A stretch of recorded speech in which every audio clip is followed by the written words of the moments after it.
जो organisation registered नहीं है, जो ऑर्गेनाइजेशन इलीगल चंदा इकट्ठा करती है और उसकी कोई भी अकाउंटेबिलिटी या टैक्स सरकार को नहीं देती है, और जो ऑर्गेनाइजेशन इलीगल वेपन्स रखती है, उनका डेफिनेशन आता है दहशतवादी का।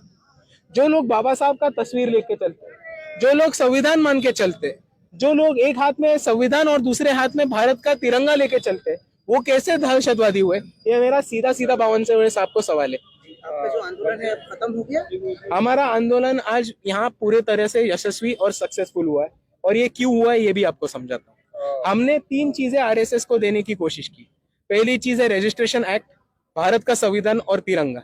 आरएसएस का एक भी प्रतिनिधि हमारे गिफ्ट स्वीकार करने या हमारा तोहफा कबूल करने नहीं है।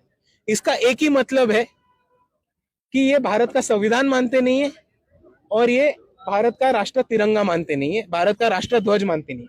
क्योंकि इसमें हमारा अपमान सम्मान का कोई प्रश्न नहीं है, पर लेकिन ये पब्लिक प्रोटोकॉल है कि आपको अगर कोई संविधान गिफ्ट करता है, आपको अगर कोई तिरंगा गिफ्ट करता है, तो देश के प्रति इज्जत होने के नाते, देश के प्रति ऑनर होने के नाते, और एक भारत का नागरिक होने के नाते, ये आपका प्रोटोकॉल और आपका ये मॉरल रिस्पॉन्सिबिलिटी बनता है, ड्यूटी बनता है कि आप भारत का संविधान और राष्ट्रध्वज स्वीकार करें।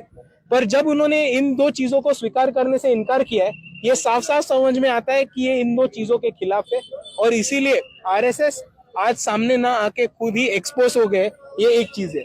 और दूसरी चीज हम ये समझना चाहते हैं कि इतना बड़ा जब जन समुदाय निकलता है आरएसएस के खिलाफ, तो महाराष्ट्र में नहीं तो पूरे भारत में लोगों को विश्वास जाता है, एक ताकत मिलती है कि हाँ, हम अकेले नहीं है।